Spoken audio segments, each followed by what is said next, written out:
Assalamualaikum warahmatullahi ta'ala wabarakatuh.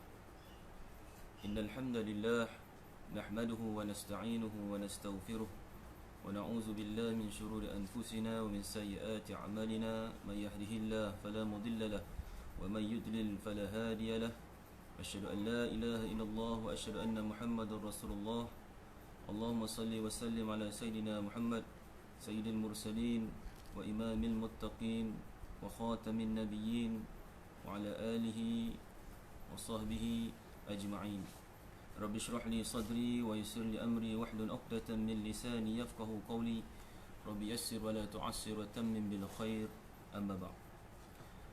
Alhamdulillah, tuan-tuan dan puan-puan yang dirahmati Allah Ta'ala, kita bertemu lagi dalam kuliah online, kuliah maghrib secara online di page Masjid Negara Malaysia. Dan sebagaimana sedia maklum, pada malam ini kita akan sambung lagi bicara kita tentang kisah para Nabi Ridwanullahu alaihim, dan kisah kita masih tertumpu lagi tentang kisah Sayyidina Umar bin Al-Khattab radhiyallahu anhu.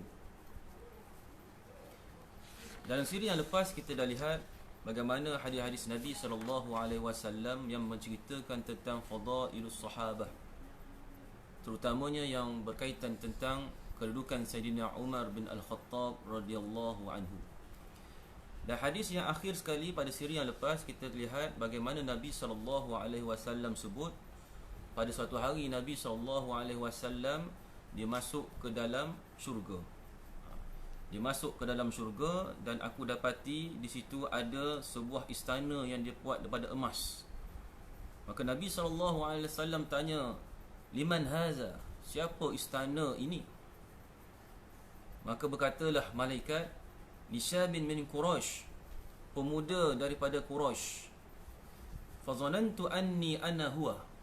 Nabi SAW berasakan anni ana huwa. Maka Nabi berasakan ia adalah milik aku. Iaitu pemuda daripada Quraisy itu ialah Nabi SAW. Fakultu wa man huwa. Maka Nabi SAW pun tanya balik, nak confirm balik, siapa pemilik istana emas itu? Malaikat kata Umar bin Al-Khattab. Malaikat kata Umar bin Al-Khattab. Ini tuan-tuan, kalau kita tengok dalam hadis ini, ialah kita lihat satu benda, iaitu Nabi SAW berada di dalam syurga. Dan Nabi lihat istana yang dibuat daripada emas. Sebagaimana kita sedia maklum, istana ni adalah satu binaan ataupun kita kata kediaman yang besar berbanding rumah kita. Kalau rumah biasa ni kita panggil apa? Rumah teres. Kalau besar sedikit kita panggil rumah semi-D. Besar sedikit kita panggil banglo.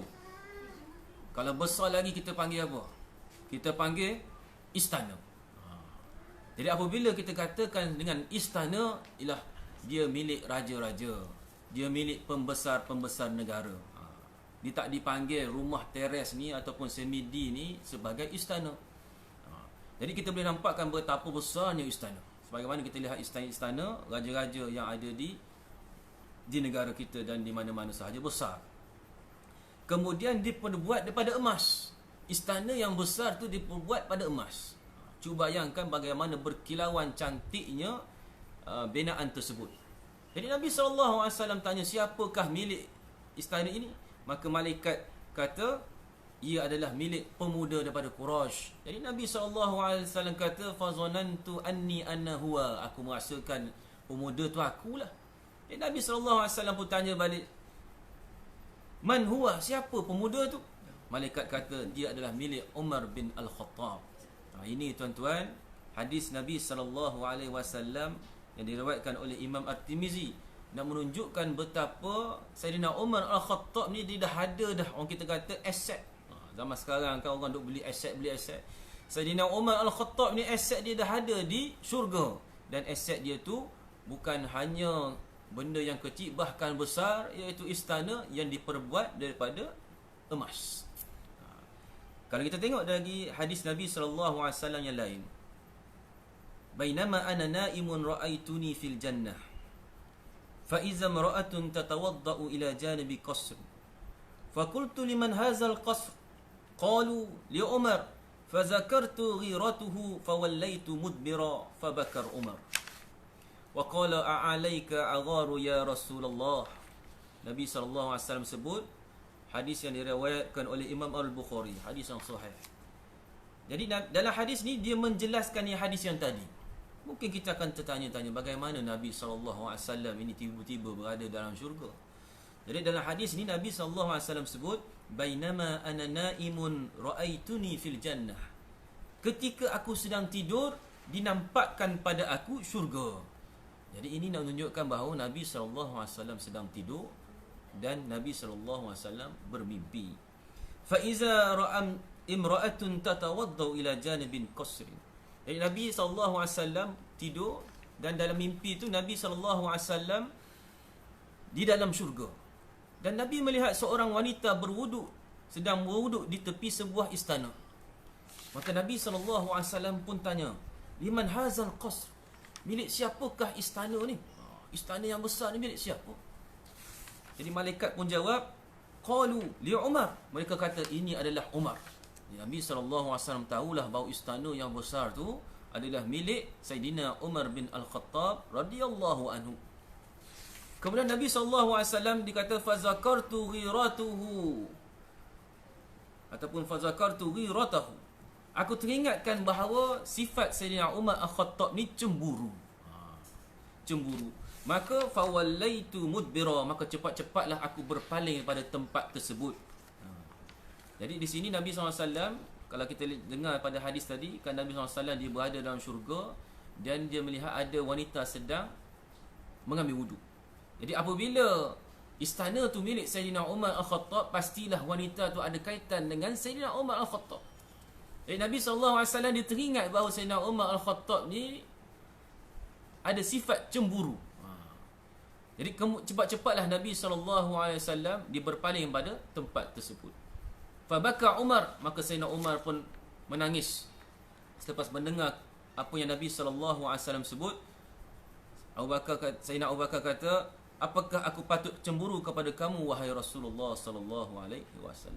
Ini kita lihat bagaimana dalam hadis ni, hadis yang pertama tadi dan hadis yang kedua ni, bagaimana Nabi SAW dia menceritakan bahawa Sayyidina Umar Al-Khattab ni dah ada istana yang diperbuat daripada emas yang berada di dalam syurga.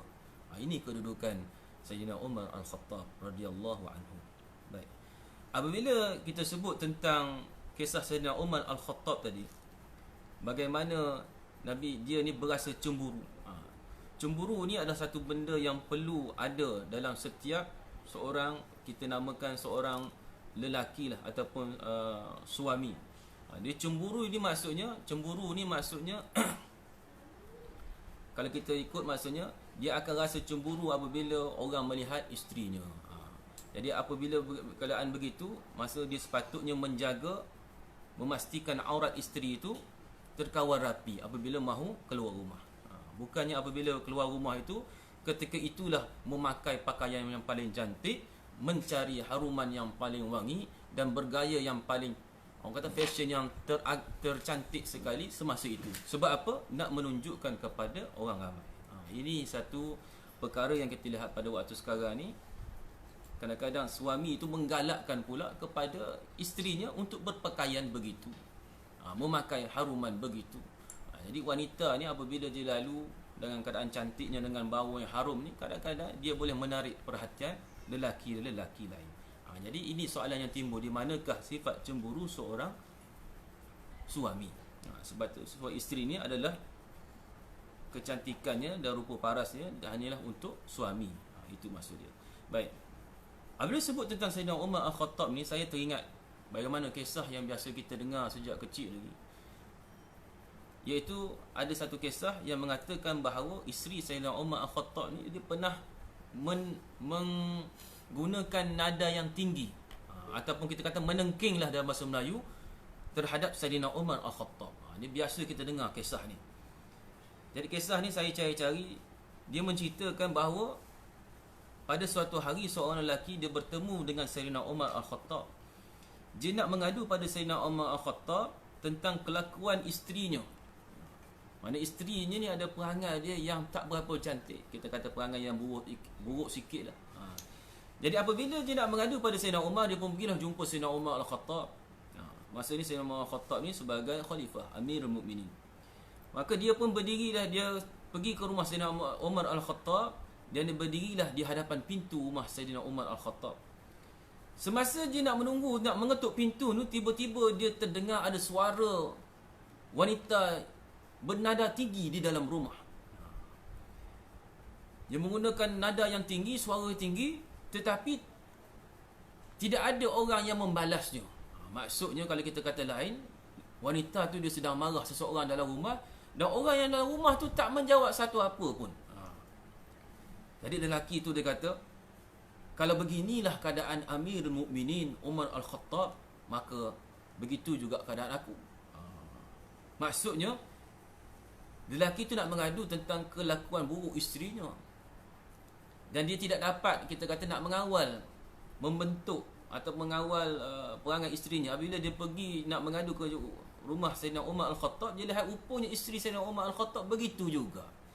Jadi Sayyidina Umar Al-Khattab pun dia diam, dia tidak membalas apabila isterinya menggunakan suara yang tinggi. Jadi dia kata tak ada gunalah nak melaporkan, nak report kepada Amirul Mukminin. Ini kisah kita biasa dengar. Kemudian dia pun kita kata dia pun U-turn lah, berpatah balik. Apabila dia dalam perjalanan pulang itu, tiba-tiba orang, kita kata orang gaji lah, ataupun orang suruhan Sayyidina Umar pun tanya kepada, apa hajat kamu datang jumpa Sayyidina Umar ni? Dia kata, aku nak berjumpa dengan Sayyidina Umar Al-Khattab, aku nak mengadu tentang kelakuan buruk isteriku. Tetapi apabila aku lihat Amir Mukminin ini pun sama juga macam aku, 2 kali 5, 5 kali 2, jadi tak gunalah aku nak mengadu pada orang yang sama. Jadi kemudian Sayyidina Umar Al-Khattab pun berjumpa dia. Jadi Sayyidina Umar Al-Khattab pun kata dia, berjumpa ke dia, dia kata, adapun dia kata wanita itu, adapun isteriku ini telah melakukan banyak tugasan kepada aku. Dia telah masak makanan untuk aku, dia telah masak roti untuk aku, dia telah basuh baju aku, dia telah menyusukan anak-anak aku, sedangkan itu tidak wajib bagi dia. Dan dia telah menyebabkan aku ini menghindarkan diri daripada melakukan benda yang haram. Jadi apabila dia berkata dengan suara yang tinggi atau menengking, maka aku pun menanggunglah benda itu, berbanding dengan benda yang dilakukan kepada aku yang banyak itu. Kemudian lelaki itu pun berkata kepada Amir Mukminin, begitu juga dengan isteriku. Jadi maksudnya lelaki itu pun samalah, isteri lelaki itu pun samalah macam isteri Sayyidina Umar itu. Maksudnya dia masak makanan suami dia, dia basuh baju suami dia, dia apa lagi ni, dia memberi susu kepada anak-anak dia, maksudnya mendidik anak-anak dia. Jadi dia kata oleh yang demikian, Sayyidina Umar kata, kamu tanggunglah, maksudnya hadapilah apa yang kelakuan perangai isterimu itu, ia hanya sedikit berbanding dengan kerja yang dilakukan kepada suami. Ini kisah yang masyhur ni tuan-tuan, kita dengar. Jadi apabila kita dengar kisah ni pun, kita pun sampai kepada orang lain, bahawa Sayyidina Umar Al-Khattab ni walaupun sifat dia tegas, walaupun sifat dia berani, tapi dia ni dengan isteri dia tak berani nak tidak berani nak lawan balik. Zaman sekarang ni kita panggil apa? TB kita panggil. TB iaitu takut bini. Takut bini. Jadi hang ni, kenapa hang tak ni? Hang takut bini ke? Ataupun TB. Jadi kisah ni tuan-tuan, ulama dia kaji-kaji sebab dia apabila merujuk kepada batang tubuh Sayyidina Umar Al-Khattab, dia adalah sahabat Nabi. Jadi sahabat-sahabat ni dia sifat dia, kedudukan dia tinggi berbanding dengan kita manusia biasa. Kita manusia ni, manusia, Sayyidina Umar pun manusia, tetapi kedudukan kita dengan Sayyidina Umar ni jauh. Kita manusia yang biasa, dosa banyak, amal tiada, amal buat pun tak pasti Allah terima ataupun tidak. Tapi berbeza dengan Sayyidina Umar Al-Khattab ni adalah golongan yang dipilih oleh Allah Ta'ala untuk bersama dengan Nabi SAW. Itu berdasarkan daripada hadis riwayat Imam Ahmad. Sahabat-sahabat ni adalah satu golongan yang dipilih oleh Allah Ta'ala daripada sekalian manusia, daripada Nabi Adam hinggalah kiamat. Golongan ini yang terpilih, inilah yang hidupkan bersama dengan Nabi SAW. Jadi ulama dia kaji-kaji, dia kata kami memerhatikan kisah ni, kisah tadi, kisah Sayyidina Umar Al-Khattab ni yang orang kata takut dengan bini dia kata tidak ada asal. Maksudnya tidak ada sumber yang sahih mengatakan kisah ni benar-benar berlaku. Dan ulama kata mereka mendapati tidak ada pun seorang pun, bukan dua, bukan tiga, seorang pun ahli-ahli ilmu ataupun ulama yang bercakap tentang kisah ini. Masa tidak ada. Kalau kisah ni kita kata masyhur, kisah ni sahih, kisah ni kuat, pasti ramai orang akan perkatakan benda ni. Sebab dia melibatkan kisah Sayyidina Umar Al-Khattab, sahabat Nabi. Ulama sebut, adapun kisah ni dia kata mereka jumpa diriwayatkan oleh Syekh Al-Bujairimi Asy-Syafi'i. Syekh Al-Bujairimi Asy-Syafi'i dalam Hasyiah ala Syarhil Minhaj. Syekh Al-Bujairimi Asy-Syafi'i ni adalah ulama Syafi'i yang masyhur. Dia banyak karang kitab. Jadi dalam kitab Syarah Minhaj ni dia ada tulis, dia ada cerita tentang kisah ni, kisah Sayyidina Umar tadi dengan isterinya.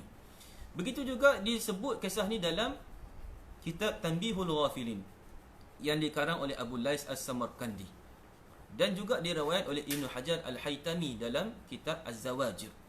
Jadi kalau ulama ni dia kaji-kaji, dia tengok rupa-rupanya, dia kata tidak ada seorang pun yang bersebut tentang kisah ni, tidak ada. Tapi dia orang kaji-kaji ada juga sebut. Dinukilkan dalam kitab daripada Syekh Bujairimi, Syekh Abu Lais As-Samarkandi dan Ibnu Hajar Al-Haytami. Ini semua ulama-ulama hebat, tuan-tuan. Buku mereka ni semua ada dicetak di kedai-kedai buku, ada dijual. Dan ada diajar di kuliah-kuliah di masjid. Tetapi mereka kata, walaupun tiga orang ulama ni menyebut tentang kisah Sayyidina Umar Al-Khattab ni, mereka tidak menyebutkan kisah tu dengan sanad. Maksudnya kisah ni ambil di mana? Dia tak sebut. Yang mereka sebut hanya telah diceritakan. Diceritakan bahawa kisahnya begini-begini. Diriwayatkan kisahnya begini-begini. Jadi apabila ulama disebut, apabila kita katakan menggunakan disebutkan kisah ataupun ada orang menceritakan, ini kita panggil sirah at-tamrid. Maksudnya lafaz itu lafaz tamrid, maksudnya disebut. Siapa sebut? Tak tahu pun siapa sebut. Jadi apabila tidak dinyatakan secara kuat sandarannya, maka ini menunjukkan kisah ini tidak tepat. Tidak ada sandaran langsung. Jadi walaupun kisah ni disebut dalam kitab yang besar, disebut oleh ulama-ulama yang besar ni, tetapi apabila kita tengok dari segi orang kata perantaian sanad dia ataupun sumber dia tidak kuat langsung, hanya dikatakan diceritakan. Jadi bagaimana kita nak berpegang pada satu kisah yang mencemar kedudukan Sayyidina Umar Al-Khattab, sedangkan kisah itu pun tidak ada sandaran. Kemudian ulama kata lagi, kisah yang menceritakan Sayyidina Umar Al-Khattab ni takut dengan bini dia ini bertentangan dengan kehebatan Sayyidina Umar Al-Khattab. Sayyidina Umar Al-Khattab ini dia punya sifat iaitu orang segan dengan dia. Kita panggil haibah, bahasa Arab panggil haibah. Sehingga Ibnu Abbas radhiyallahu anhu disebut dalam hadis Bukhari dan Muslim, dia kata, aku selama setahun aku menunggu, dia kata, untuk tanya Sayyidina Umar Al-Khattab tentang satu ayat. Jadi Ibnu Abbas ini ada sahabat yang kecil, usia dia muda. Jadi dia nak belajar sesuatu, antaranya ayat Al-Quran ini. Selama setahun dia menunggu nak tanya Sayyidina Umar Al-Khattab. Dia kata, famas astati wa an as'alahu hibatan lahu. Aku tak mampu nak bertanya pada Sayyidina Umar Al-Khattab. Sebab apa? Sebab aku takut ataupun segan nak bertanya pada Sayyidina Umar Al-Khattab. Jadi kalaulah dengan sahabat-sahabat yang lain nak tanya satu ayat, segan nak tanya, bagaimana pula tiba-tiba isterinya ni pula boleh tiba-tiba kita kata meninggikan suara kepada Sayyidina Umar Al-Khattab. Ini satu benda yang agak pelik. Baik. Kemudian yang ketiga, ulama sebut kisah isteri Sayyidina Umar Al-Khattab yang menaikkan suaranya pada suaminya ini, dia kata tidak boleh kita anggap sebagai sahih. Kerana apa? Sebab dia kata Syaitan pun dia takut dengan Sayyidina Umar Al-Khattab. Dalam hadis Nabi SAW, Nabi SAW cerita, syaitan ni apabila nak lalu satu kawasan, dia lihat Sayyidina Umar Al-Khattab di situ, dia akan pergi jalan lain. Sedangkan syaitan ni, makhluk Allah Ta'ala ni, yang manusia tak nampak. Syaitan nampak manusia, manusia tak nampak syaitan. Tetapi syaitan ni, dia kata dia takut dengan Sayyidina Umar Al-Khattab ni, sehingga bila dia nampak Sayyidina Umar Al-Khattab di satu jalan tu, dia akan cari jalan yang lain. Ini syaitan. Bagaimana dengan tiba-tiba seorang manusia ni, isteri ni, tiba-tiba dia boleh naikkan suara dia kepada Sayyidina Umar Al-Khattab. Ini pelik. Itu pelik. Kemudian ulama sebut lagi, dia kata,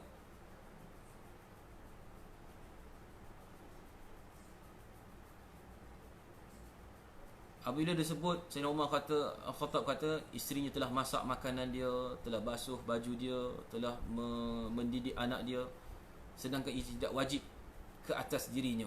Jadi ulama kata ini tak betul, dia kata. Sedangkan isterinya memang tugasnya adalah berhikmat. Berhikmat kepada suaminya dengan kebaikan. Itu antara orang kata tanggungjawab isteri kepada suami. Jadi itulah, kalau nak kita cerita balik bagaimana kisah Sayyidina Umar Al-Khattab yang dikatakan takut bini tu, kisah tu walaupun masyhur, kita dengar sejak berzaman-zaman dah. Kisah dia menarik, tapi rupanya kisah itu tidak ada asal, tidak ada sumber dia. Bahkan cerita tu walaupun disebut dalam kitab-kitab besar, tapi dia tidak ada satu kekuatan dari segi sanad dia. Dia hanya kita kata sebagai cerita riwayat. Jadi apabila kita bertemu dengan cerita-cerita begini, kita lihat adakah dia kuat ataupun tidak. Jadi apabila ada pengkaji-pengkaji mengatakan cerita ni tidak kuat, maka kita tinggalkan.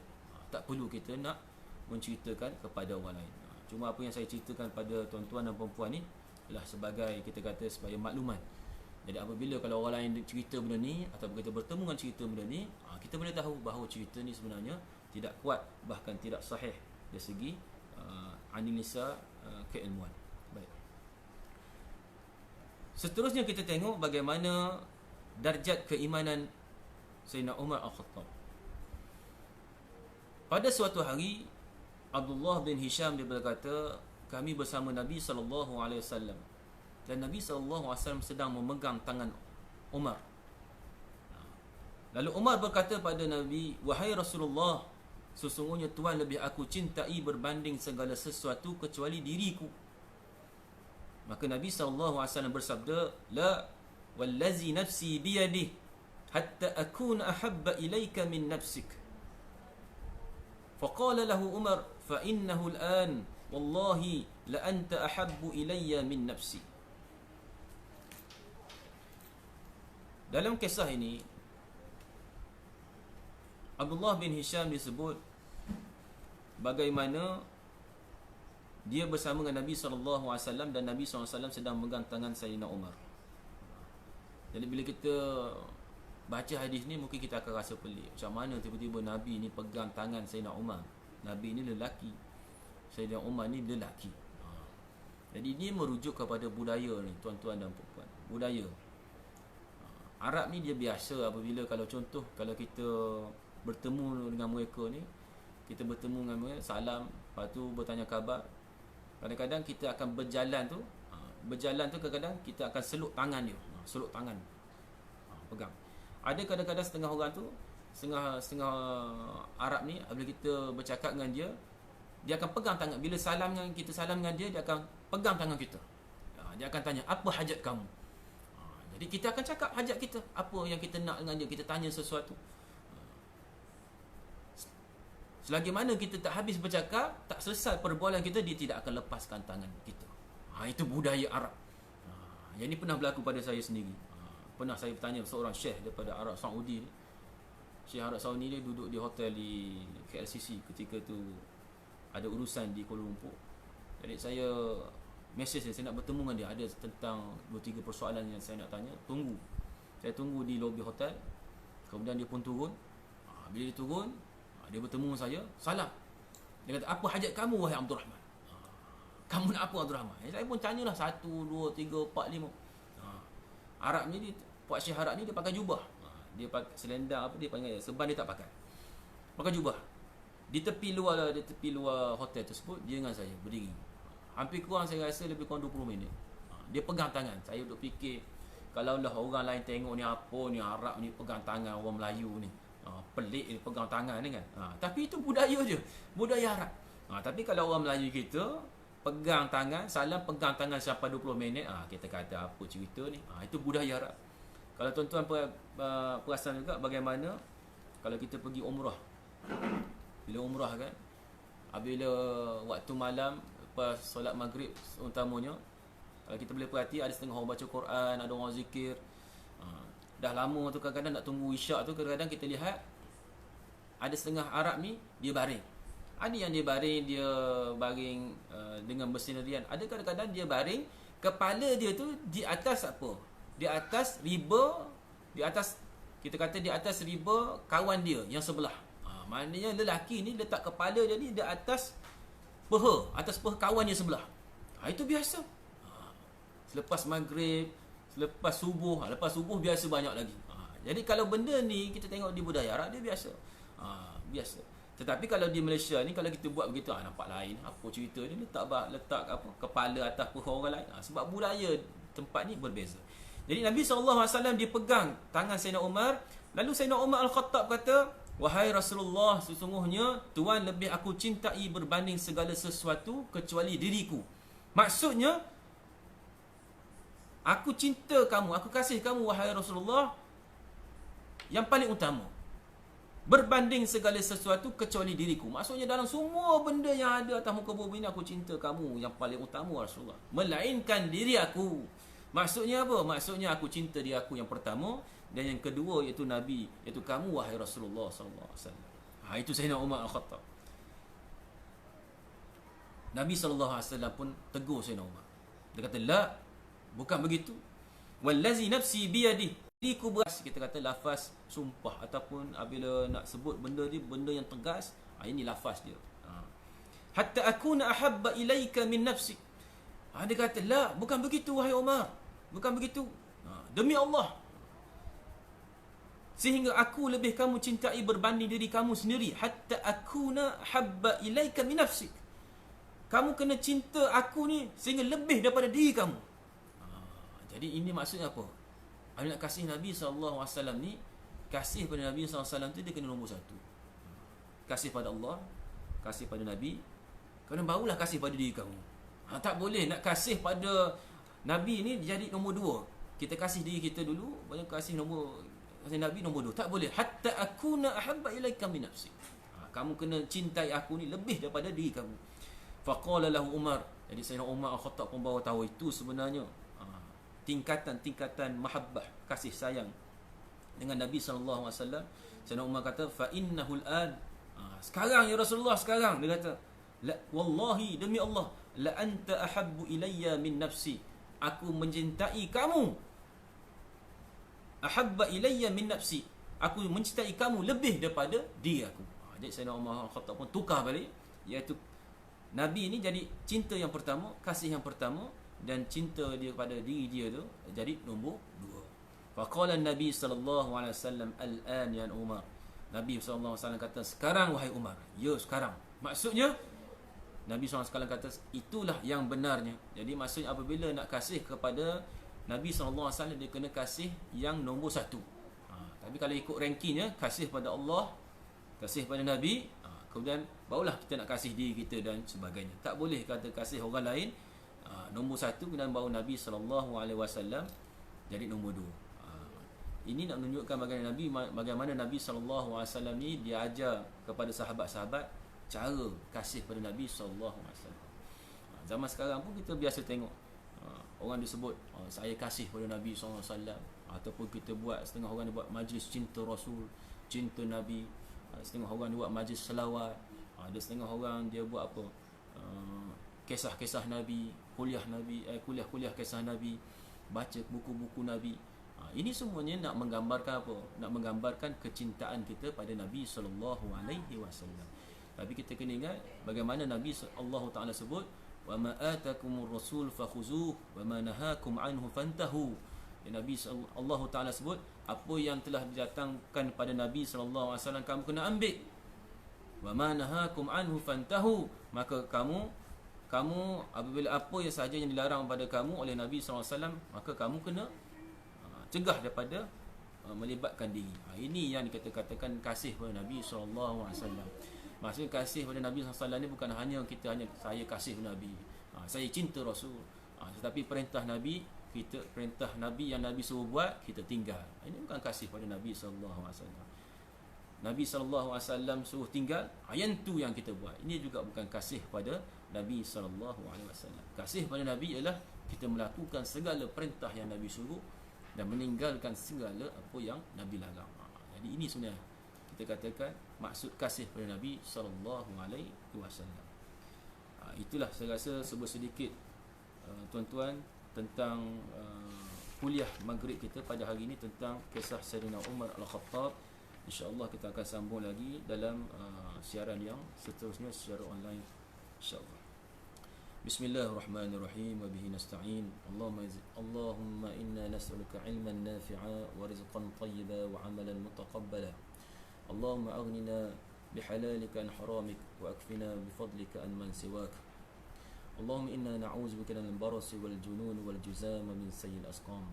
Allahumma rfa'na al-bala والوباء والغلاء والمهن والفتن وما ظهر منها وما بطن. اللهم إنا نسألك العفو والعافية في الدين والدنيا والآخرة. اللهم لا تسلط علينا بذنوبنا من لا يخافك فينا ولا يرحمنا.